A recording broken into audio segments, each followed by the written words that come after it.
Welcome into this Monday edition of the Oxford Exxon podcast. Chase Parham, Neal, McCready, Clarkford Studio, kicking off the final work week prior to fall camp that begins on Saturday. So we actually are getting close to football season now. We'll go ahead and allow it starting this week. Not really with media days, but now we're there. So we have a busy week on the pod. Our inaugural interview with Chance Campbell this week. Keith Carter joining us this week as well. So getting into football season, getting into the topic a little bit as we move forward. We'll play it tomorrow, but I talked to Chance this morning, and they report late Wednesday, I believe. And I think he said that they start practice Saturday, which would make sense because couple days later than others because of when they start. Yeah, you have 30. For those that are going to be sticklers here to details, go if for it. If the math's wrong, the math's wrong. It's either 30 or 31 days that you have as a group that you can have from your first practice to your kickoff of your first game. And you have, it's either 27 or 28 practices that are allowed. Okay. Like actual practices. Like that's why you can't do 2-a-days anymore. I guess you could, but you would use 2 of your practices on the same day. But there are things you can do meeting-wise that don't technically count as a practice, right? Yes, so they'll use the indoor a lot, like in the for walkthroughs and whatnot. Because I think Ole Miss practices in the morning. Yeah, and then you can come back in the evening and you can do walkthroughs and such. They allow some leniency on teaching. You can't use a football. Yeah, I think that is the rule, right? Like you have to use like a rolled-up sock or something. Yeah. I think that is the rule. And you can't have any pads of any sort, no helmets or anything in that second walkthrough thing. But that's fine. 2-a-days are really sort of archaic if you think about them. You don't miss those days from high school? No. Not the glory days that you long for and think back to? No. And if you get done with the practice in the morning, you're dying, almost literally of a heat stroke, and you're like, hey, you're completely free to go after 10 100s. And it's like, oh, for the love of God. Oh, jeez. But then I think you can, that's kind of the rule. They get plenty of film and stuff. And the practice, if you think about it, the practice by the time it starts to the time it ends is often 3 hours, 3.5 hours. So it's plenty. Yeah, you're footballed out by the end of the day. Yeah, they get enough. You're ready. You're ready when that. That is a good point. It's fall camp and it's a good 95 with like 128 heat index during some of these days. There's nothing fall about camp whatsoever. Right now. I always wondered why we would not call it summer camp or even August camp. Well, because, summer camp is it's kind of a known thing. Yeah. It's kind of a term anyway. Yeah. Because if you just drop somebody down. Fall. And said, this is fall. And said, okay, what does that mean? Okay, well, we have 4 seasons. Yeah. And summer is the hot season. Yeah. That guy would go, whoa. What is July around this joint? Yeah. This is fall? What the hell is summer? That would be a more than fair question. That would if the person asked that question, you'd say, you got a really good point. You would have no, you wouldn't say, don't be a wimp. You would say, no, your point is valid. Yeah. It's heat stroke land. Heat stroke land. So before we get too carried away, I'll tell you about the Oxford Exxon Highway 6 West in Oxford. Remember to try out their new self-checkout. It's been going on a few days now. Heard a lot of good things. Get in and out as fast as possible there with the Blue Sky location here in Oxford. So check yourself out. Don't have to worry about it. Neal and I are both proponents of the self-checkout. So head in on Highway 6 and see what it can do for you. While you're doing that, download the Speed Pass Plus app. Earn some points, save some money there with the Oxford Exxon and all Blue Sky locations in Mississippi. And remember, each weekday, $5.69, 2 sides bread, 32-ounce drink for the lunch special there at the Oxford Exxon, and coming to you from the Clarkford studio. We are Clark Ford's in Amory, Mississippi, 662-257-1900, 662-257-1900. Call that number, ask for our buddy Corey Clark. As of last week, and I haven't talked about this with Corey in the last few days because we were both sort of commiserating over our shared agony of the end of the Cubs franchise. They had trucks available. So if you're looking for a truck, for a while, supply has been an issue. It's still a little bit of an issue, but it's less of an issue now. So give them a call. Get a quote on whether you're looking for an F-150 or an Explorer or whatever the case may be. And get a quote. The rest is up to you. You can shop it around, or you can do what I've done, what I recommend that you do, and that's hop into a Clark Ford today. Guest will join us on the Rafters Music and Food Hotline throughout the course of the week. Rafters on the Water is open. I know that Caroline was out there on Saturday or Sunday with her friends. Sunday maybe, with her friends. A lot of people there, really pretty views, frozen daiquiris, frozen margaritas. Rafters on the Square open as well, and then also Rafters in New Albany. So if you need your Rafters fix, there's plenty of places to go and get it. John Haynes in the transfer portal. What it means is that he was falling down the depth chart, and he had been passed by some other guys. And look, that is the world we live in now. As it used to be That's kind of a phrase. Houston nut. That's a Houston nut saying. It's the world we live in. I think it is a Houston thing. In this world that we live in. Yeah.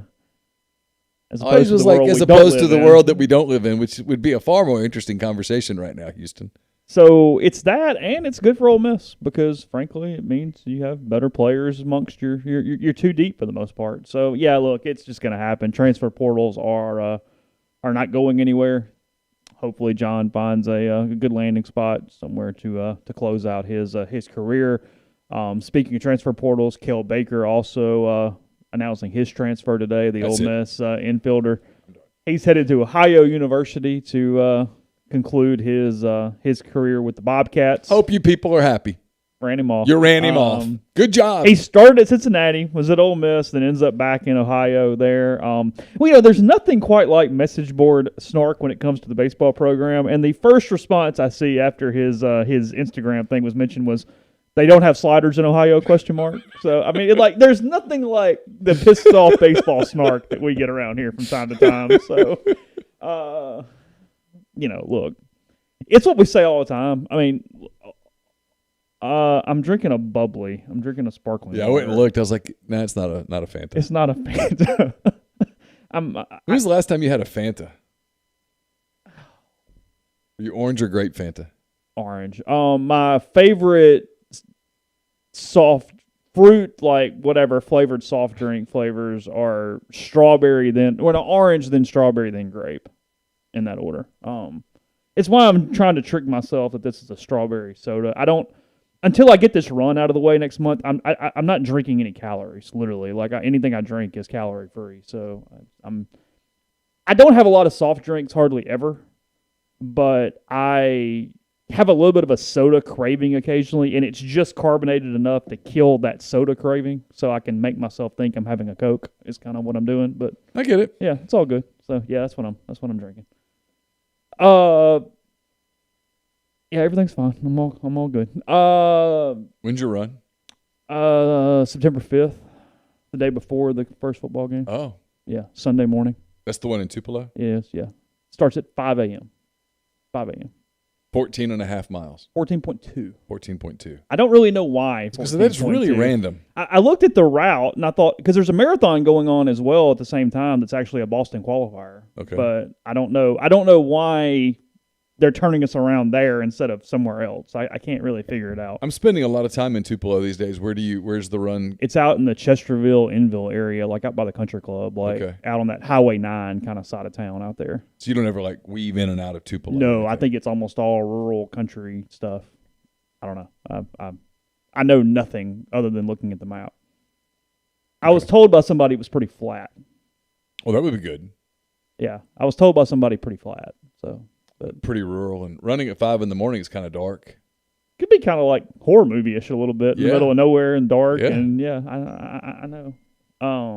There's a decent thought for that. So we'll see.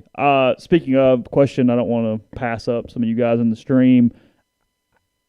A, I'm not eating them right now, but B, I find the Oreo to be fairly overrated. Probably the hottest take I've had, maybe from a food standpoint on the show compared to most people. Oreos in general are overrated? I'm not a huge Oreo fan. Look, there's 1,000 different whatever, but I don't know how else to say it. I'm not a big, whether it be donuts, Oreos, or whatever, I'm not big on cream-filled desserts at all. Okay. Go ahead. I had no other way to say that, so it is what it is. That's good. Yeah, it should be a real cool, crisp day. You're right, Chet. I might need shirt changes at some point in the middle of this thing. But you can't change your shirt because you got the thing pinned to your shirt. I could pin it to my shorts. I guess you could. But I mean, where am I putting a shirt? I mean, like, no, I have no way. The problem with pinning it to your shorts is that drives you crazy because you feel the thing moving around on your thigh. I've never actually put one on my shorts before. I experimented with it one time and hated it. Hated it. Yeah, I find the Oreo to be fairly overrated because I'm not big on, like, the middle. And the cookie, it's not sweet, but it's not, like, good dark chocolate or, like, rich, if you will. Like, I don't know. I find the two different pieces of an Oreo, neither one overly fulfilling. And I'm also not a milk dipper, so maybe that's what I'm missing. Maybe I'm not moistening it correctly prior to eating it. But if you have to moisten it, isn't that an indication that it's inferior? If it requires an extra outside step that doesn't come with the cookie itself? Yeah, because it's not like they give you the 12-ounce milk with your cookie. Right.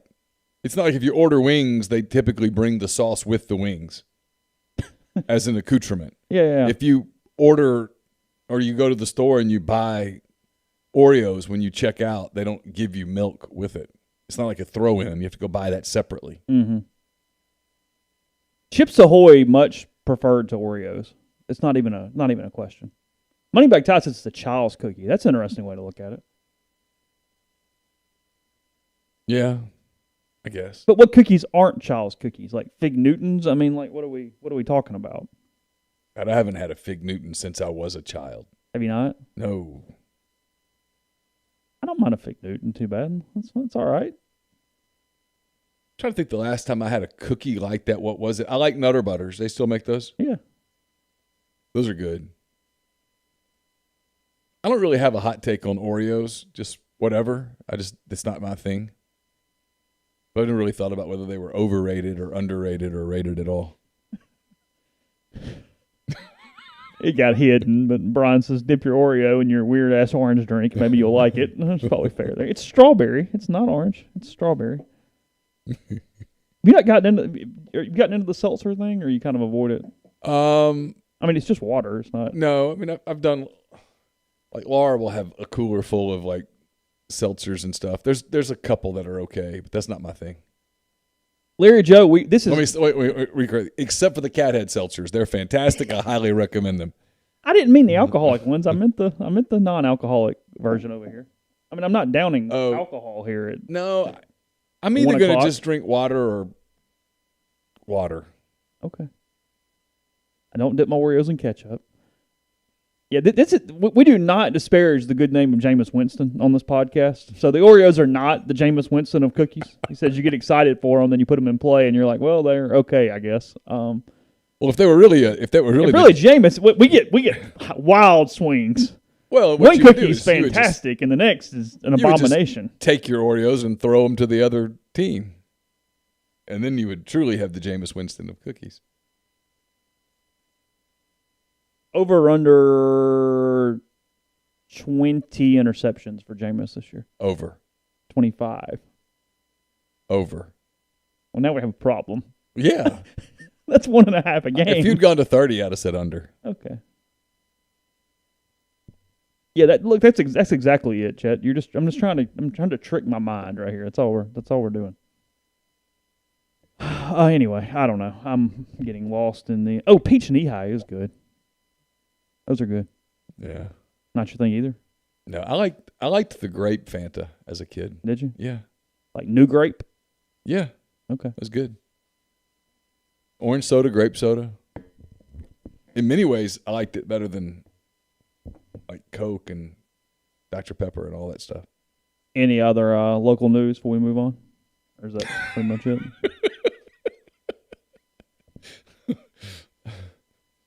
It's a hell of a segue. Well, I mean, look, couple dudes are. No, that's about it. Is that it? Yeah. Okay. I mean, the whole John Haynes thing, I don't want to, like, beat up on John Haynes. You beat up on Kel Baker. Why are you not beating up on John Haynes? I don't know. But, I mean, he's on his best day, he was an average SEC safety. Yeah. No, it's good for Ole Miss. On his very best day. I wrote this on the board, and I hate this because it's not fair to the kid because he didn't do anything wrong, but the fact that he played so much the past 2 seasons is sort of symbolic of how bad they were. Mm-hmm. And the fact that he can't play on this defense because he can't get on the field, and that's why he's leaving, is probably emblematic of the influx of talent that they've brought in. Have you still been given any indication on what we might be experiencing from a camp standpoint, coverage, anything? Heard a word? No. I haven't either. I mean, not a word. Which means it could be in flux. That's speculation. I don't know that. I'm just talking. My guess would be it's in flux. I mean, if you made me guess today. You think it looks a lot like last year? More and more, I'm guessing that's going to look a lot like last year. Almost to the point where, I mean, you and I spent the summer like coming up with plans, and I spent a little time this weekend thinking, well, are we going to do the same thing we just did again? Hell, I don't know. I mean, look, here's the thing. At some point, money matters. And I can't imagine at this point, we'll ask Keith, who I'm sure will look at us with daggers coming out of his eyes. Are you having to reconsider the stadium, the Grove, the capacities? Are you going to have to put limitations on suites? Not that those were enforced a year ago, but are you back to having to talk about those things? And frankly, that's a boys question more than a Keith question.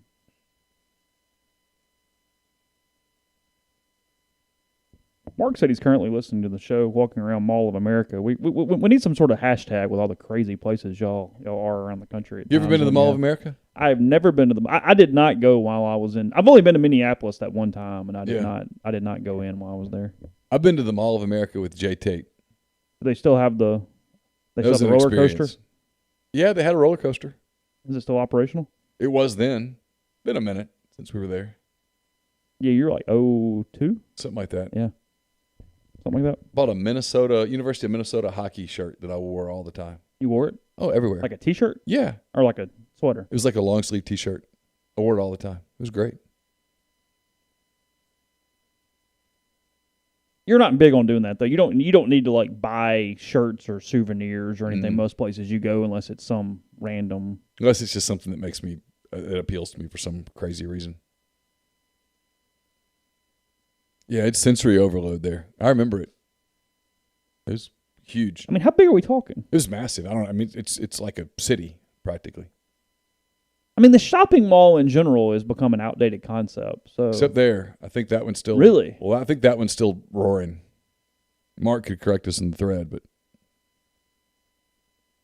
Malaysia counts. I don't know if we have a ton of listeners in Malaysia over the course of the time. Sometimes I'll look on SoundCloud to see where our listeners are, and it's all over the place. Yeah, which is always sort of surprising. What kind of shape was Hazeltine then, Mark?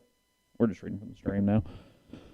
All right, we'll get into a couple other topics here in a second. What? I was laughing at Brian's post. What are you laughing at? He says I usually listen to the pod when I walk around the dangerous parts of ATL just to get a rush. Podcast brought to you in part by Community Mortgage, 662-234-2704. You can contact Jason at that number for a leader in condo financing. You get all underwriting processing done in Memphis. You can local underwriting that understands your market and much, much more, including the float down option. It allows you to lock in the current rate. But if rates go down before you close, you get that lower rate. You can also find him at JLOWE at communitymtg.com. We told you guys back in the spring when the folks at Dead Soxy left us for a little while that it was just a hiatus. They would be back, and they are. Dead Soxy is back. The best socks you will ever put on your feet, whether it's the no-shows or the regular formal fashion socks, the ones that will stay up. They will not go down. They will not fall down. They will stay up all day. They're fantastic. You'll love them. We'll tell you a lot more about what's going on at Dead Soxy here in the next few days and over the course of the next few weeks. But for now, know that you can go to deadsoxy.com, enter promo code Rebel Grove at checkout. It's one word, Rebel Grove, at checkout for 25% off your entire order. 7 South Tailgating, speaking of the Grove, they'll be there to serve all your tailgating needs this fall. It's your one-stop shop for all things tailgating at Ole Miss. 7 South provides a level of service that is unlike any other. Their team is passionate about serving fellow Rebels, and it shows. If you use their service once, you'll never tailgate without them again. To lock in a tailgating package for the fall, you can visit their site, 7southtailgating.com, or you can feel free to call them directly at 662-321-1682. 662-321-1682. Let's see. We're brought to you by Game Changer Patch Company. Game Changer developed their own custom blend for treating hangovers several years ago to help reduce dehydration, prevent sleep deprivation, and help process alcohol. Game Changer patches are the only two-patch system available on the market. The warm-up patch is used before or while you drink, and the overtime patch is used after you've been drinking and while you sleep. They're based on the science of preventing hangovers to include the highest quality ingredients sourced by the reputable manufacturers in the United States and the UK. Try it for yourself. You'll love it. I've tried it. It works. I went to the beach. May have drank some at the beach. May have incorporated the help of the people at Game Changer to make that. Did you? I did, if I'm honest. I mean, if you want to shame me about it, do it. No, I'm good. But I did, and it worked. Helped me get up the next day and start right back again.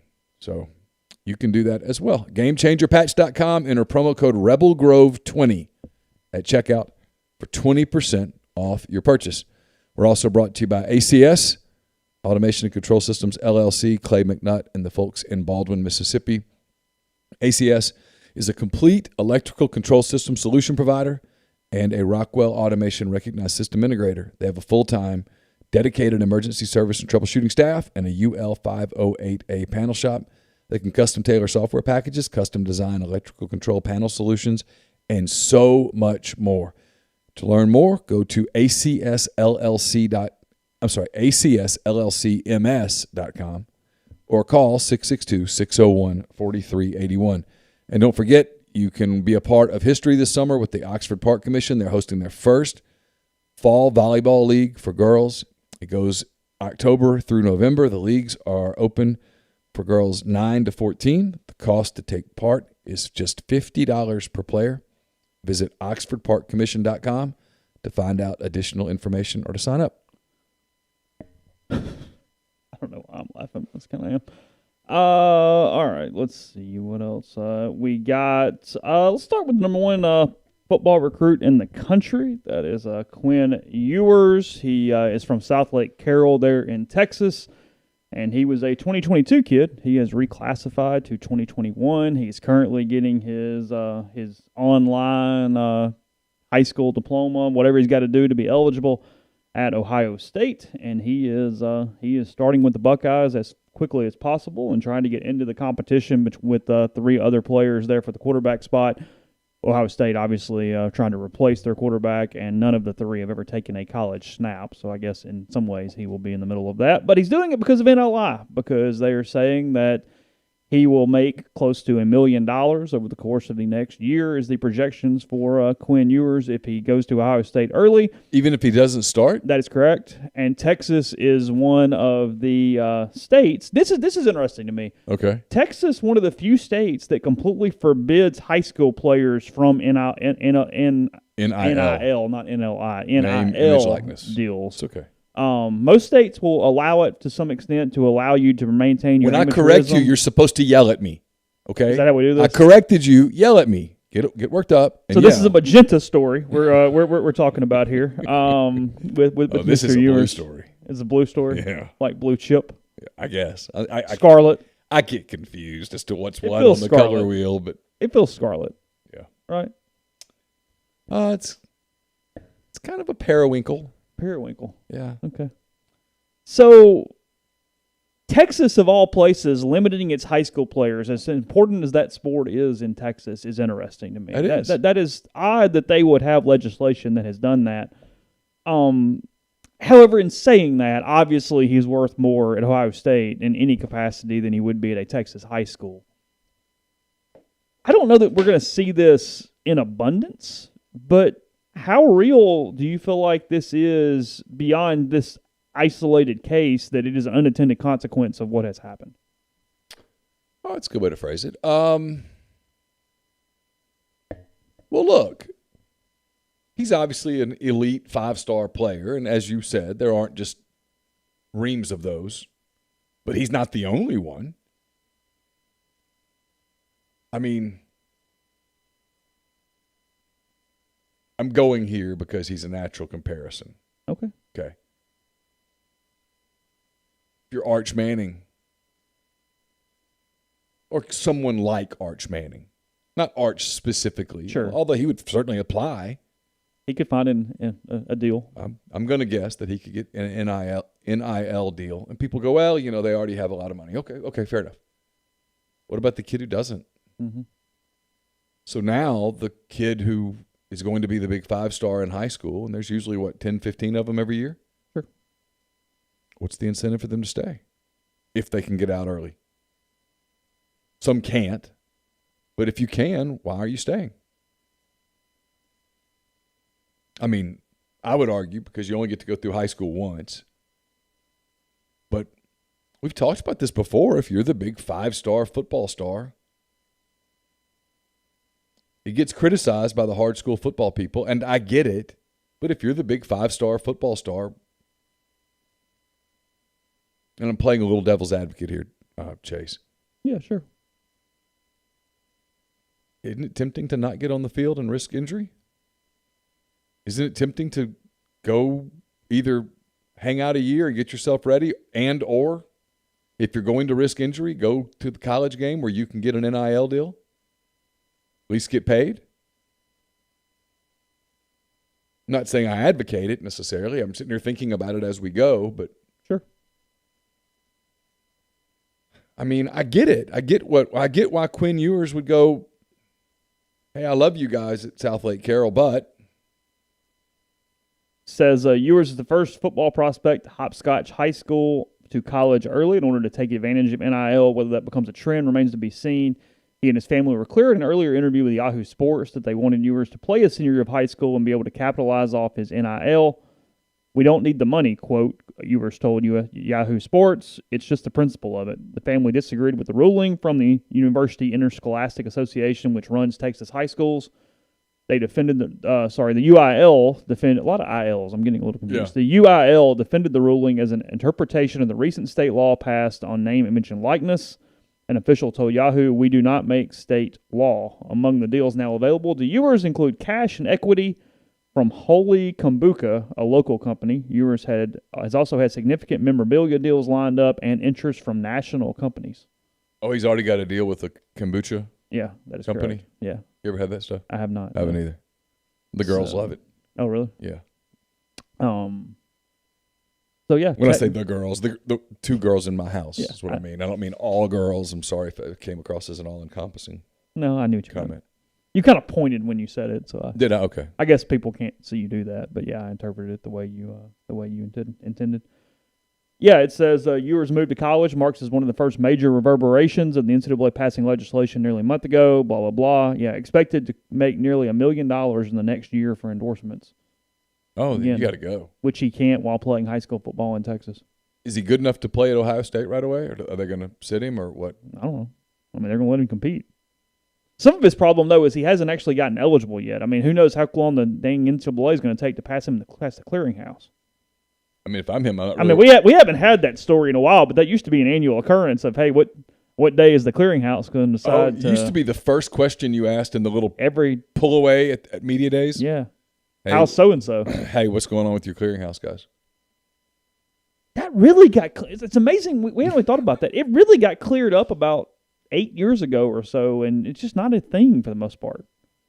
For the most part, you either get eligible or really you just get eligible. And if you don't, it's kind of an abomination where you were never close to being eligible. Yeah. There's very little middle ground anymore. Used to be like you just waited and waited and waited. There would be a storyline. I mean, I hate to say names because I could be wrong and somebody be like, hey, that wasn't me. But I can remember big names every single year. Hey, clearinghouse. Well, we're back your Nick Brazzles of the world where it's like, hey. We would have Houston twice a day. You talk to him in the morning and then again that night. And you'd ask him again, he'd look at you like, come on. People think you're being funny, but no, we get Houston a lot. We got a lot of Houston. Oh, it's crazy. Well, it became that running joke on Thursdays because we would do the Sunday afternoon teleconference, which, okay, I actually understand that one. Because you get injury stuff out of the way. That's not a bad one. It was actually helpful. And then you get the big Monday presentation. And then on Tuesday, you would get... Would you get him again on Tuesday? No. That was the only day. No, we got him on Tuesday. Was it Tuesday too? And Wednesday. And then on Thursday, it was just Houston. There were players the other days. But just on Thursday, it was Houston. And I mean this real, even Chuck had no questions. We just stared and finally go, hey, Keys. And Houston go, well, you really got to run the football. Turnovers. It's like, no shit. Okay, thanks. Yeah, I looked at it. It became a sim of just. There was one day that Chuck wasn't there. And because he would usually ask he'd meander through it. Well, he would do the whole, how do they look? Yeah. They're in shorts. They ran around. Looks like every other Thursday. And yeah. He wasn't there, and by default, Houston looked at me, and I just remember saying, I got nothing. I mean, and I think it was one of those few moments where he looked at me like, well, you know what? I appreciate that. Because he had nothing. It was the most nondescript day of the week every single week. I mean, the hay was completely in the barn. There was nothing you could ask Houston at that point. Oh, yeah. I mean, if your team's not ready on Thursday afternoon for Saturday, they're not ready. It's not going to happen. Yeah, I mean, it's the football equivalent of the night before the golf tournament starts and the guy's out grinding on the range. You go, hey, whoa, we got a problem here. Yeah, not going well. Yeah, some young reporter would say something like, "Did you feel like your team had a good practice?" And he would look at him like, "Come on, we didn't even use a ball." Yeah, I don't know. Yeah, he'd say, "Well, we'll find out." Well, we'll find out. Yeah, foxhole and whatnot. Yeah. Kind of missed Houston. You know what? He, with a couple of notable exceptions, of course. For the most part, he was pretty good with media. Are there some notable exceptions? Well, yeah, there was one notable exception in particular. Yeah. The day you got mad at your hat, too. He wasn't mad at the hat. He was trying to figure out what was on the hat. He was ready to be mad if his suspicions got confirmed, is what it was. Yeah, and then I had to say to him, it says LSI. It's it's my LSU. brother's consulting firm. Yeah. And he was like, oh. He didn't get mad at Parrish wearing his NLU hat every single day to practice, though. No. But he was looking for something to get mad at with me. I mean, you were in the Untrustables. Look, yeah. I mean. Well, he had was it Clifton Ely? It was him or Beaumont. One of it. Wasn't Beaumont. Was it not Beaumont? No, it was Ely. I think he said, how come you never wear Ole Miss stuff? And I was like, it was what? Ely, wasn't it? Yeah. He goes, how come you never wear Ole Miss stuff? And I was like, are you being serious?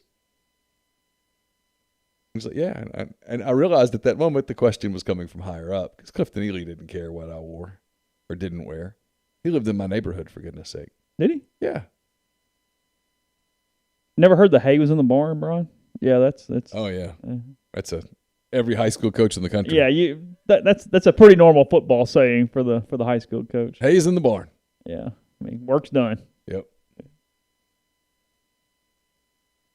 I've done all I can do for you. The hay is in the barn. Always like that. That was the coach's way of saying, if you lose, it's not my fault. We'd get that one on Thursday. I've done all I can do for you. The hay is in the barn. It was inspirational. But you got it every week. You wouldn't mix it up where you got, it was pretty routine. Was it? Best to worst media relation football coaches the last 15 years. Who's the best? Depends on how you define it. Yeah. Were we talking about access or like good quotes or entertainment? I mean, access, the best was, Hugh at times or Houston. It was fine. There were no issues there. Speak for yourself. Well, okay, you know what I mean. Access-wise, there was no major faux pas. Ed couldn't make his mind up. Because I didn't cover him. Ed one year would be, hey, USC, we're going to party, everybody come out, and then Godfrey'd say something stupid, and we become Fort Knox the next day. He couldn't. Everything was so reactionary with Ed that he couldn't make his mind up on what he wanted to do. And the times have just changed. Yeah. Nobody's as active and open as they were 15 years ago. Like, if Matt Luke's the coach in 2006, that thing's wide open. What's it like if Matt Luke's the coach now? I mean, from an access, nothing else standpoint. About what it was then. Yeah. Open. Yeah, as open as you can be in 2021. Yeah. Because, I mean, David Cutcliffe, every single practice was 100% open. The whole thing. The whole thing. Even for, like, fans? I don't know. I'm thinking media. Okay. But I know, like, media, they would go stand out at every single practice the entire time. Phew. They would stand out there every day. No thanks. Well, in Steven's defense, I'm pretty sure we got kicked out of practice one time because Patrick Willis was wearing a claw on his arm. Well, at some point, someone's going to notice that. That wasn't necessarily a reason to. I mean, it was kind of like when Houston got all pissed off because DT tore his knee up, and we said, "Hey, DT tore his knee up." Well, they couldn't hide it. Well, that's what I told Beaumont that day when he was like mad at me. I'm like, I heard it. Like you literally heard. Yeah, I heard it because we were walking up. They were kicked us out, and I said he tore his ACL. I had zeroed out. And I actually thought I did a good thing by not being specific about it in what we wrote or tweeted or whatever. That was the first time we got the, hey, shut up until it's over thing, right? Yeah. Yeah. Lane is the first. Was the rule. Lane is the first coach that I've ever covered at Ole Miss who has been tighter or more closed off than the SEC average. Ole Miss has historically been on the positive side of open, I felt like, over the course of 15 years. But he learned all this from It's Saban. It's a Saban thing. Yeah, of course. Sure.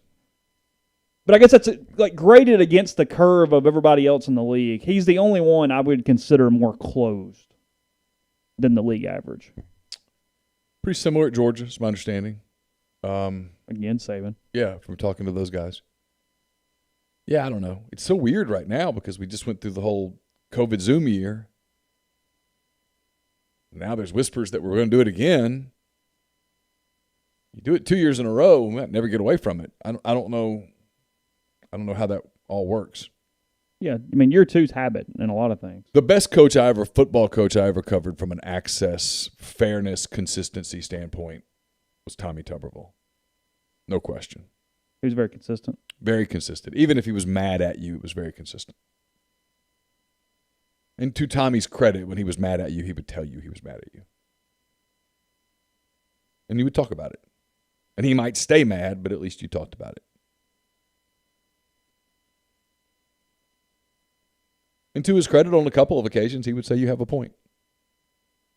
I told you, it was my first or second year covering them full time, and I just thought the openness of a coach knowing he was going to win a game was so funny. I mean, Neal's heard this, me say this, but we have a lot of new people over the years. I'd gone out on the field at Auburn, Ole Miss and Auburn, whatever year it was. I guess it was an Orgeron team. Well, it was an Orgeron team. And Tommy walked over. I was probably by Chuck, honestly. I was probably with the Spirit at the time. And, hey, how are you, whatever. He knew me well enough to speak. And Chuck said something like, hey, what do you think? And just something, whatever. And Tommy goes, oh, we're just trying to get out of here. He goes, we'll win, but it's going to be ugly. We're just trying. We got whatever next week, whatever. And they won the game like 17-7 or something. It was like the most just nondescript. I mean, run the ball, kick. I think it was 17-3 maybe is what it was. And it was just they showed nothing fancy the entire time. And as the game went on, I went, me told the truth. Yeah. They're not going to. I mean, we're just getting out of here. That's all we're doing today. And Tommy would walk over to you at practice when I was covering Auburn and just talk. Mm-hmm. Because quite frankly, he was a delegator. I mean, he was old school in that regard. He was kind of spurrier. He didn't do much of anything. Yeah, I mean, he let his coaches coach. And he stand over there talking to you. And usually he was trying to talk about anything but the game coming up. But if you asked, you'd get a pretty good answer. Yeah. 2007, 17-3 was the final there, actually. Yeah. So. Yeah. That was the Ole Miss. That was the Ed team in the final year that went 0-8 in the league. They played a couple close games, but was bad. It was. I was a columnist at that point. So it was the snakes in the head. Yeah, Egg Bowl year. I wasn't at that game. I didn't actually see Ole Miss very much after Orgeron. Well, that was October 27th. That had only been a couple weeks before the Northwestern State game, which is actually when he got fired. when they beat Northwestern State 38-31, Yeah. and Northwestern State threw a ball into the end zone on the last play of the game. I remember that. I don't remember that game, but I remember I got a couple of phone calls that night from people who would know that told me that the decision had been made. It was the lowest attended game at the time I had never seen, despite covering pretty much Ed's entire tenure of low attended games. I mean, there was, because I think I told you, like the lead of my story that day was that Ole Miss had scored, thrown the ball in the end zone, and there was no students there to catch it in the stadium. Or like when they kicked the extra point, the ball just clunked and laid there, and no one even kind of went and got it. Nothing. It was just a bare spot in the middle of the student section, and it's like, hey, who's going to get the ball? And it just laid there for like 3 minutes. And I was like, okay. Because back then that was like a thing. They'd kick the ball and then throw it around the stadium at Ole Miss. Like you would kick, they'd kick the extra point of the field goal, and then they'd keep the ball and whatever, and it just went and just sat there. Yeah, it was like, yeah, it's because I want to say even the announced attendance that day was like 21,000 or something. I mean, it was like stupid low number. And that was it. I mean, yeah, the Egg Bowl was the funny one, and we can all do that. But that's I've had that kind of argument with people before, and I wasn't on the beats. I could easily be wrong, but I had some sourcing on it that was pretty good. You know who I'm talking about? Yeah. I don't think if Ole Miss beats Mississippi State that game, that Ed's job is saved. I still think the same decision is made. Yeah. We'll continue in 1 second. We've long partnered with people and companies that we've used and trust. Doing that now with Nickstown and Associates here in Oxford, real estate company, O'Keefe Graham, Clay DeWeese, a couple of my really good friends. They are going to sponsor something in our game weekends moving forward for football, as well as be with us here for a while. We've got some links on the sites and different things, so use their website at Nickstown to find your property here in Oxford, buying or selling. I have used them multiple times on both sides of the sale, whether it be buying side or the sell sign. So go to their site, check it out. They've got plenty of things up on the homepage, including gallery view, map view. Talk with the agent, contact them, pick your favorite neighborhood, sort it, and more. So that's nickstownoxford.com, or give them a call at 662-392-2175. We're also brought to you by Pinpoint Commercial Real Estate, based out of Jackson. They service the entire state in all commercial asset classes such as retail, office, industrial, and land. Sam Cox, B.B. Mitchell are Ole Miss grads. They utilize their unique skill sets to execute on assignments and increase value for their clients. This week, the property spotlight is on the Village at Madison. The Village at Madison will feature roughly 60,000 square feet of restaurant, retail, and professional office space, along with roughly 75 zero-lot line residences, with Pinpoint handling the leasing for the commercial portion of the development. Development's located on the corner of Madison Parkway and Main Street. In Madison, cobblestone streets, iron railings, and gas lighting will serve as signature elements of the development. To learn more, get in touch with Sam and BB at 601-586-3220. Blue Delta Jeans makes the best fitting, most comfortable jeans in the world because they are uniquely made for you and only you. Raw denim jeans, custom fit and hand-tailored in Tupelo, Mississippi. One size fits one. At bluedeltajeans.com. Go check them out and check out their new virtual tailor, and you can get measured and design your newest jeans in just a couple of minutes. And Blue Delta will make sure that you're looking good for the first kick of football season in September. Podcast listeners can get 10% off your purchase using the promo code Rebel Grove at bluedeltajeans.com or in the Oxford studio. This is a great time of year to get a pair of Blue Delta's cotton Genos in the works, so don't miss out. Also brought to you by Lammon's Fine Jewelry. Lammon's at 1126 North Lamar Boulevard in Oxford. It's been serving the Oxford area for more than 73 years. From engagement rings to wedding rings to fine jewelry, watches, pearls, fashion jewelry, children's jewelry, collectibles, and more, Lammon's is the gold standard in fine jewelry. Visit them at lammonsfinejewelry.com or call them at 662-234-2777. The podcast is also presented by Comer Heating and Air. It's the name you can trust. They bring more than 50 years of professional HVAC experience to Oxford, Tupelo, and the surrounding area. Get in touch with them. Make sure that cooling system is running in tip-top shape. 662-801-1777. And we're brought to you by the College Corner. It's one-stop Rebel Shop, 2 locations in the Jackson area. In Ridgeland, it's next to Fleet Feet. And in Flowood, it's next to Half Shell. If you don't live in Jackson, it's okay. Go to collegecornerstore.com. And you can also check them out on Facebook and Instagram. So whether you're tailgating in Oxford or home gating with friends and family, the College Corner has you covered for game day with the largest selection of Rebel gear in Central Mississippi. And we're brought to you by the people at Pinnacle. Pinnacle based in Madison, Mississippi. They've got clients in more than 20 states, advisors in multiple states as well. Get in touch with them at mypinwealth.com. That's mypinwealth.com. Podcast is brought to you by Northeast Spark, SPARC, service people across rural communities. 2 packages, the Ignite, the 100 Mbps, or the Blaze, the 1 gig that powers the Clark Ford studio. Your hometown team bringing you world-class broadband. That's nespark.com, 662-238-3159. Phone service is available as well as parental controls, network security, and more. So get the best internet here locally in Oxford. Find out if you're in your area and give them a call, 662-238-3159. Just saw a few minutes ago that Patrick Mahomes has retweeted the Quinn Ewers kid and told him he looks forward to seeing him at the next level. So that's blowing up all over the internet today. Sure. Well, I mean, the more I think about it, the more I completely get it.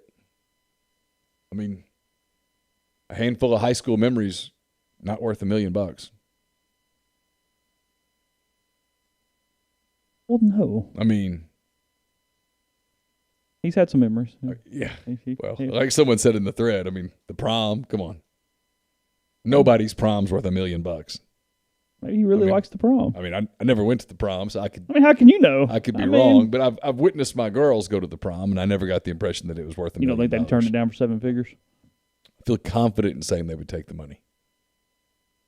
Incredibly confident in saying they would take the money. They both appear to have a strong love of money. As Matt said in the thread, 23,283 was the attendance for Ole Miss and Northwestern State announced. You're saying there weren't that many people there? I'm saying there were 11,000 people fewer announced than was announced at the Vanderbilt game earlier in the season in Nashville. Oh. Yes, that's what I'm saying. He did beat Memphis all 3 times, though. He went 3-0 against the Tigers. Not everybody can say that. Ole Miss trade one of those for a later one, I'll promise you. Yeah. They were all nail-biters. It was like 10-6, 23-21, and 13 to something or other or something. I don't know. Something like that. Well, you had McCluster Fluster in one of them, like when he took the ball and went the other way, that thing. You missed the time, Neal. You missed the time. It was.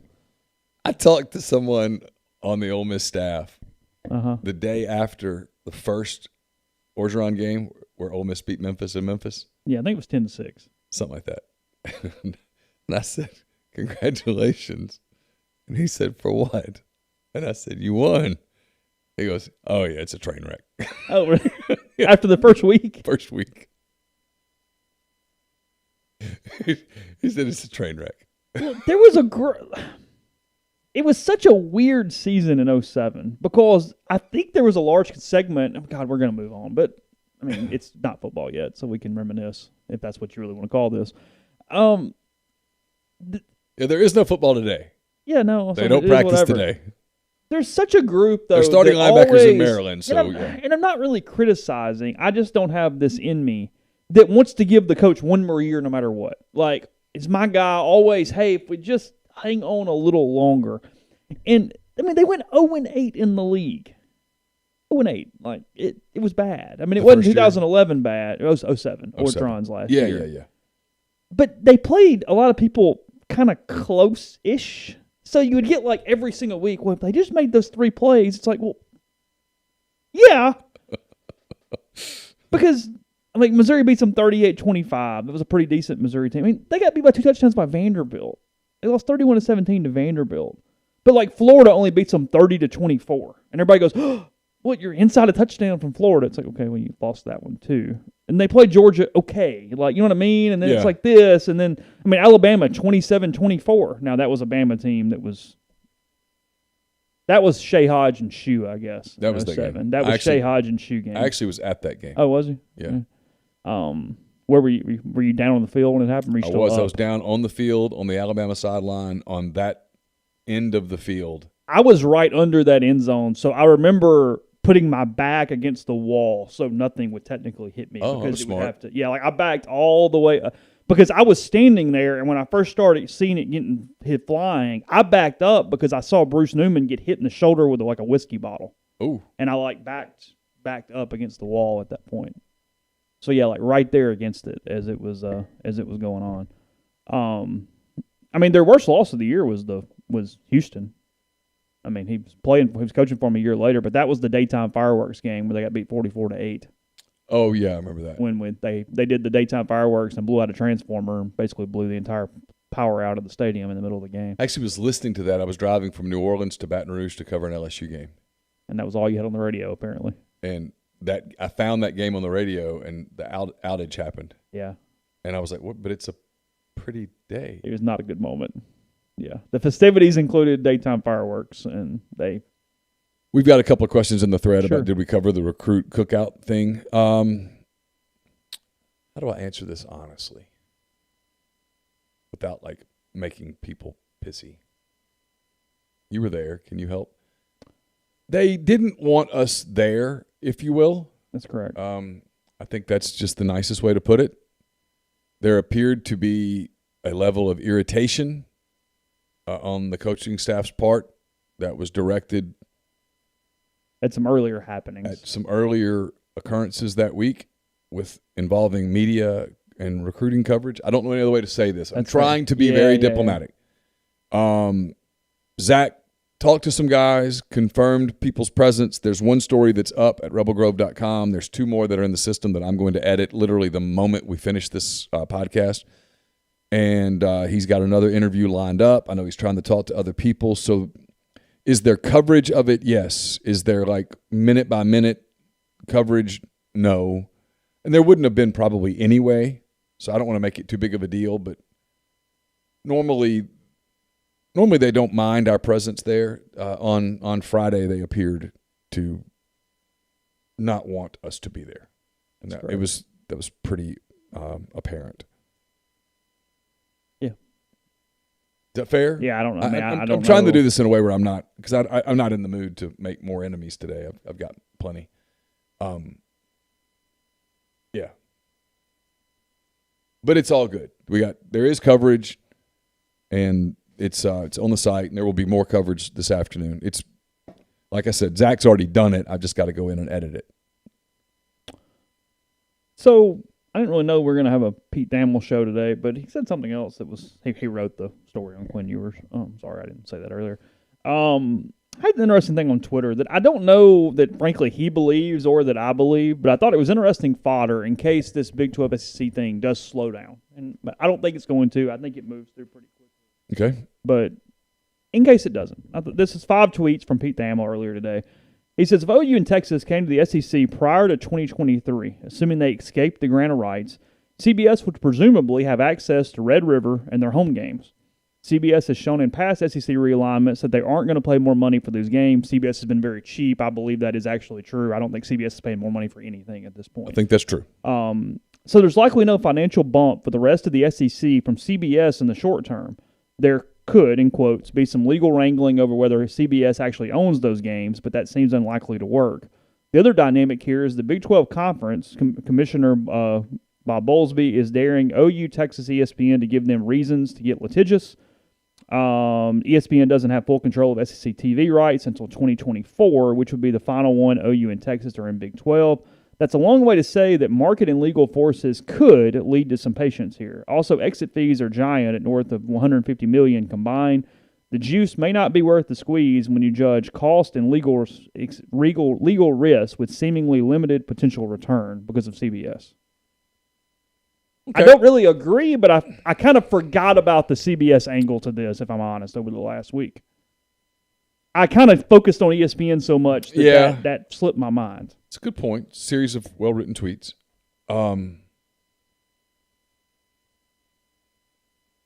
Look, I'm not going to pretend to be better connected than Pete Thamel. I'm not.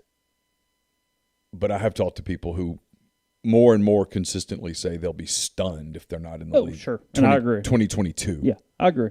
Frankly, nobody wants this long-range lame duck thing. And if one more team leaves, the whole freaking thing falls apart anyway. The juice is worth the squeeze if it's not $150 million. Yeah, so here's the thing. I wrote about this a little bit, I think, in 10 Thoughts. it's how long does the Big 12 want to be petty? Not a long time. You know, I mean, it's emotion right now. And I've said this before, if you're Kansas and a home opens up, you take it. And that blows it up. If you're Iowa State, and yes, behind the scenes, Iowa State is absolutely trying to get into the Big Ten. If you're Iowa State and the Big Ten finally goes, okay, you're in. Yeah. If Texas Tech can find a way into the Pac-12. Yeah, and this is where the Baylors and the TCUs of the world. I mean, honestly, if one of those schools if Texas Tech got an offer from the Pac-12, you're gone. If Baylor gets an offer from the American, they have to at least think about it. They have to at least contemplate it. Because you can't run the risk of being, hey, we're going to be petty, and for 4 football seasons, we're going to make you suffer. All right, cool. Come June 30th, 2025, the suffering moves to the other foot, and man, it is one hell of suffering at that point. Like, you might be done at that point. And so when people start looking at, hey, what is this 2025 schedule going to look like? Let's talk about the 2025 schedule. Because somebody in the room at Baylor, at TCU, what are the other schools in that league? Kansas State. They're raising their hands and saying, hey, we do this. Who do we play in 2025? 2026, if we're not in a league? It's a fair question. And the odds of one of these leagues going, hey, we're going to let you in, but we'll wait till 2025. Like, the American's not going to want them to wait. They're going to. No. I mean, if Kansas were to kind of back channel say, hey, we'll join the American. All right, well, come on. Because we're going to make you our headliner for basketball season. Kansas is in the American. Done. I mean, you don't think that's a big ticket item if you're selling basketball tickets to the University of Memphis, do you? Yeah, Cincinnati suddenly is pretty geeked. Yeah, pretty pumped, yeah. So, yeah, I just don't see a scenario where it gets that far. And I get where the Big 12 is pissy and feels like they've been pissy only lasts so long. Feels like they've been cheated on and feels like they want to be litigious. I get it, but it doesn't really stand up under practical scrutiny long term. And if you're Texas and Oklahoma, I mean, at some point here fairly soon, you're going to get sick of this. And you're going to go to the table and go, okay, you could hold us to the table for 150. What if we gave you 60?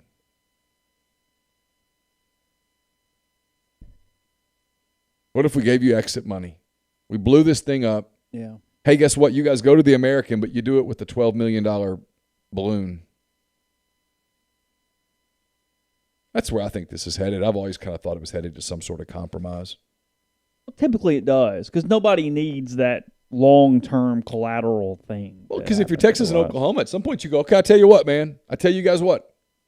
If we're going to do this for 4 years, we're going to hire people, and if we even hear of a phone call between you and another league, we're suing. You can't even make a phone call. No text, no DM, no nothing, and we'll find it. You want to do it that way? You want to play this game? Okay, let's play it all the way out. And that's when they're going to say, let's get out of here. Kansas can't play this game. If you're the people at Kansas, you probably could beg your way into the Big Ten. You probably could beg your way into the Pac-12. Are you really going to run the risk of waiting 4 years to see? Hell no. And a school like Texas Tech, that it's going to be really hard to talk your way into one of those kinds of leagues. Here's what's interesting to me, and I keep hearing it, Chase. I keep hearing it. And I know everybody goes, well, it's through 2036 and their grant of rights and blah, blah, blah. I keep hearing a lot of talk about ACC schools looking at this and saying, whoa. What are we going to do? And specifically, what is creating that angst is the SEC schools are going to divide up how much in 2024? How much in 2025? So for 11 years, we're going to run the risk for 11 years, we're going to run the risk of those schools making 225 to 250% of more than we make in their TV deal. There's a lot of pressure on the ACC right now as all this begins to tie together. There's a lot of pressure on the ACC right now being exerted by Clemson, Florida State, Miami to say, hey, add somebody or add somebodies to this league, Notre Dame specifically. Yeah. Get some names. Let's get some names in here so that we can go renegotiate a TV deal that competes with the SEC's deal. And let's try to make it the Power 2 and not let them become the Power 1. Yes. And so if they can't get that done, and there's no guarantee that Notre Dame's going to go, yeah, we'll do it. There's no guarantee of that. If they can't get that done, those schools are going to get increasingly antsy. And the idea of, well, we just wait till 2036. Okay. I mean, in what room does someone say, okay, we'll just wait till 2036. Okay, go. All right. See you guys in 10 years. That's not how that works. No, that makes no sense in any. And the ADs and such look at that and say that's not a competitive situation. We have to compete, and that's where a lot of the. I realize this is the big bad media talking, but that's where a lot of this is coming from. It's coming from people at these schools are surveying the landscape and going, "Whoa, what the SEC has is power, and it's coming soon, and it's guaranteed, and we have to compete with it." And right now, except for the Big Ten to some degree, nobody else has any mechanism whatsoever to compete with that money. Yeah, no. And here's the deal. Unless the ACC and the Big Ten are the only people who will have any chance. Because even the Pac-12, adding the names that they potentially can add, nothing. Right. It is just, it's not the eyeballs, it's not the footprint that moves enough needles. Which is what leads to the conversation of a handful of Pac-12 schools heading elsewhere, reaching out to the Big Ten and reaching out to the SEC. If you're Oregon today, Big Ten sounds nice. The Big Ten sounds wonderful. Yeah. Right? And a natural fit. Yeah. If you're the University of Washington and the Big Ten reached out to you today, your answer is yes. Yeah. Done. Yes. I'm leaving my Pac-12 right here. Yeah. Keep everything, honey. I'm out. Yeah. I'm off to form a new life. Keep everything. The house is yours. The dogs are yours. I'm out. Washington State can have it all. Take it all. Which makes you wonder if you're USC, if you're UCLA. They know that. If you and I can sit here in Oxford, Mississippi and figure that out, and we're absolutely right, by the way. The president at SC somewhere. He probably thought about this and thought, they might leave. And if they leave, it really weakens this league. Mm-hmm. Yeah. Podcast brought to you in part by Tyson Drugs and G&M Pharmacy. They deliver locally in the Oxford area. They are with G&M located on South Lamar, 662-236-2222. They also offer MedSync to fill your prescriptions the same day each month and take care of you, whether it be one delivery or one carry out there from the pharmacy. So head in, see all the different ways community pharmacy can do a lot for you, whether it be Tyson Drugs on the Square in Holly Springs or G&M here in Oxford. Again, that's 662-236-2222. Yeah, I'm going to get back to a reader here in a minute, but I don't want to lose this. Okay. I don't know exactly where Mark is quoting this from, but I believe this quote to be accurate. Okay. Where he says, at Ohio State, Gene Smith threw Kevin Warren right under the bus. So I was on the search committee to hire the commissioner. We did not recommend Kevin Warren. Oh. I don't know when that happened or what the context of that quote is, but I believe that quote to be basically accurate. Really? Ohio State, I can tell you this. I said this the other day on a show that got the host pretty mad. Yeah. Ohio State and Michigan are not happy. Yeah, sure. They're not happy with where they are today. They're not happy with how they got to where they are today. And they're not confident at all in their future. And there are 4 schools out west that they could add that really changes their deal and solidifies that league. Mm-hmm. Washington, Oregon, Stanford, and Cal. Right. Stanford and Cal are very prestigious academic institutions that allow the Big Ten people to puff their chest and go, look at us, we're smarter than everyone else. Yeah. And then you add those demographics, you expand your league, it enables you to go back to your TV partners and renegotiate an already lucrative deal. And it allows the Big Ten network to add those states And in case you haven't noticed, California is a big state. It allows you to add that to your carriage fees. Right. It makes a ton of sense. It does. USC is aware of that, and that's why USC is like, hey, we're going to kind of quietly explore some things. Mm-hmm. And people say, well, that makes no sense until the SEC or someone like that looks at it and goes, SC is in Los Angeles. That's a good market. And so it just keeps going. It just keeps moving. And that's why when people who know say, no, maybe it's not going to end up being like super leagues, just one super league after another. But it might, because all of these things that we're talking about start to make sense. There's self-preservation with everybody in it. Because now that Texas and Oklahoma are out, at worst by 2025, even if you believe the legalese, and I don't, you don't either, but let's just say it's right. Well, okay, now you have a hard date of July the 1st, 2025, the world's going to change, and you better be ready for it. Feels like a commercial. The world's going to change. Be ready. Speaking of the world changing and travel and all of those things, a lot of things are ever constantly changing in travel because of the pandemic and all of the restrictions and that kind of thing. If you are trying to arrange a trip, you want to make sure that you know about all that's going on. I would highly recommend John Edwards, Regency Travel Incorporated in Memphis. Get in touch with John. Kind of tell him what you're thinking about.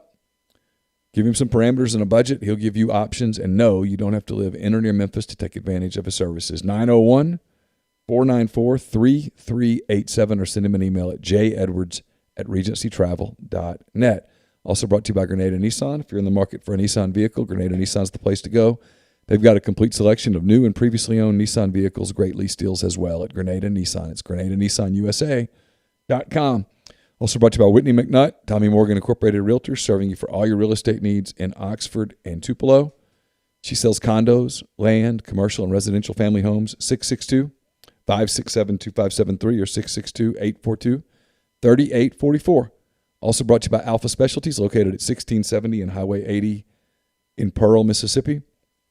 It's your trailer-specific professional. If you want to haul it, they can call it at Alpha. They're the premium trailer dealership in Mississippi. They've got Load Trail. They have Hallmark cargo trailers. They can work with third parties to have game day trailers, concession trailers built just for you. Spare tires and wheels starting at $100. A full selection of trailer parts and accessories. All types of truck accessories. A yearly trailer service and inspection at Alpha's full-service shop. Get 10% off that if you just tell them you heard about it on the podcast. 601-932-9798 or check them out at alphaofms.com. Again, alphaofms.com. Mention the Rogue. They sponsor our weekly interview with Chance Campbell. I did it yesterday. We'll bring that to you probably tomorrow, is my guess. It's brought to you by The Rogue. The Rogue is your destination for fine men's clothing.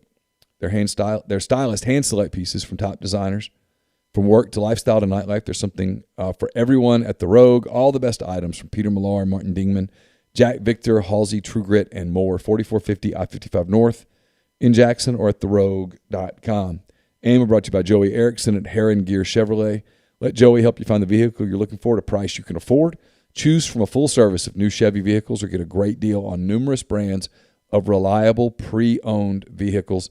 662-571-2367 or stop by 1685 High Street in Jackson to test drive that new or used vehicle you've been wanting and let Joey earn your business. Podcast is brought to you by Visit Oxford. Visit oxfordms.com is the website. Go to the events page to see everything coming up here locally as as August gets here, students back in town, more events happening, more things on the calendar. So check that locally every single day and week, including bus tours starting back here soon and much, much more. Tomorrow, you got the back-to-school supply drive with Ole Miss women's basketball, 2 to 4 there on the square. If you bring some supplies, that is your ticket to take a special bus tour at 3 p.m., and all school supplies will be donated and distributed between the Oxford and Lafayette schools. So good activity there between 2 and 4, again, on the square in front of City Hall here in Oxford. I don't know. Do you know this guy named Mark Ryan? No. Who is Mark Ryan? He's programming director at ESPN Upstate in Greenville, Spartanburg, Clemson area. Okay, no. Okay, so I have no idea whether he's awesome, awful, or anywhere in between. Okay. Okay? Yeah, sure. He has a check mark, though. Well, that means nothing, but sure. Go ahead. Per a reliable source, I don't have a check mark. Well, you haven't tried to get a check mark. It's true, but I don't have one. Per a reliable source, Clemson and Florida State have reached out to the SEC about joining the SEC. The SEC is concerned that streaming numbers for Clemson, Florida State don't bring what Oklahoma, Texas do. It says Notre Dame's the only, quote, free agent left that would, quote, add to the pot. So, for what that's worth. I'm just not 100% sure Florida State's as appealing as they think they are. That's nothing for me.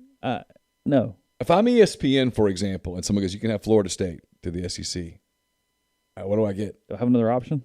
Well, what do I get? I get Texas. Sure. We can make fun of Texas, and I like to make fun of Texas, but Texas is a big brand. Florida State is the number 3 school in its state. Do I have any interest in watching? Do I care anything about the University of Miami? No, but I'd rather watch Miami than Florida State if I'm just having to pick one and check out a game. All right, this is from the Wall Street Journal. Our buddy Jeffrey sent this to us. If you want to get mad at the Wall Street Journal. Okay, don't get mad at me. Don't get mad at Jeffrey. You can get mad at Chet over here, but don't get mad at me. Sure. It's the Wall Street Journal. Yep. College football value rankings. Okay. 2018 value. I don't know how they determined this. There's a big story about how they did it. I don't know. Number 1 in the country is Texas. Most value. Sure. This is brands and that kind of thing. Yeah, sure. Ohio State's 2, Alabama's 3, Michigan's 4, Notre Dame's 5. Georgia is 6, Oklahoma's 7, Auburn is 8, LSU is 9, Tennessee is 10. Now, we can split hairs about this, okay? Sure. You can split all the hairs you want. You can fight this and throw. But the top 20 is the top 20 no matter what, sure. Okay, so speaking of, 11, Florida. 12, Texas A&M. 13, Penn State, followed by Wisconsin, Nebraska, Arkansas, South Carolina, Iowa, and Michigan State rounding out the top 20. 21 is Oregon, 22 is Ole Miss, 23 is USC, 24 is UCLA, 25 is Arizona State. Florida State's 27th. Clemson is 26th. I read the SEC. You can argue brands. You can argue this. You can go, Arkansas is way too high. By the way, I kind of agree with you, but this is the Wall Street Journal, and I'm sure they have some stuff. Ole Miss They're not biased for Ole Miss and Arkansas. No, I mean, it's basically the entire damn SEC outside of Vanderbilt. And so if you're looking at who do you want to add, and now that you've added Texas and Oklahoma, you've added 2 top 10 brands. You have about the whole damn list. To your league. Yeah. And so if you're going to add anybody, again, I go back to number 1. I went back to it. There you go. Texas, Ohio State, Alabama, Michigan, Notre Dame, Georgia, Oklahoma, Auburn, LSU, Tennessee. So 6 through 10 is all SEC. 1 is SEC and 3 is SEC. So it stands to reason that if you were going to say, hey, let's add something that would work. Hell, if I'm the SEC, I call Notre Dame. I know you think you're too good for us, but you guys like money, huh? Yeah.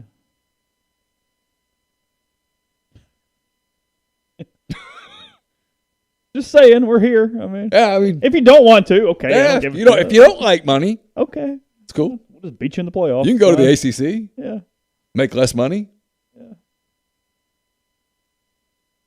Because ESPN goes, wait a minute, we get Notre Dame? Yeah. So we get Alabama, Notre Dame again? Yeah. In Texas, Notre Dame. You don't think Texas, Notre Dame would be a big game on ESPN on Saturday night, do you? Yeah. My ball's there. But to your point, if you say, hey, you get Florida State, Alabama, I don't care. No. Can I just have Alabama, Florida instead of Alabama, Florida State? Because I'd rather have Alabama, Florida. Yeah. Give me the Gators. Yeah. It's a sexier thing. Yeah. If someone goes, you can have Tennessee, Florida State. Yeah. Just give me Tennessee, LSU. I'd rather have that. It's fascinating. I mean, there's always something. That's today's things. There'll be more to tomorrow and the next day. You can probably Chance Campbell tomorrow on the show. I think when we're running that again. We're recording with Keith Carter tomorrow. I have no idea if that's being run tomorrow or the next day. We'll figure that out and let you guys know. But nonetheless, kind of a schedule for what is coming up the rest of the week, and then whatever else pops as we go. A lot of rebelgrove.com, more recruiting coming up, and then leading into practice starting again, at least no later than this weekend, even though we're not 100% sure about that. So appreciate everybody on the stream. You guys kind of dictated some content that was fun today, and all the people who listen wherever you are. We'll talk to you again tomorrow.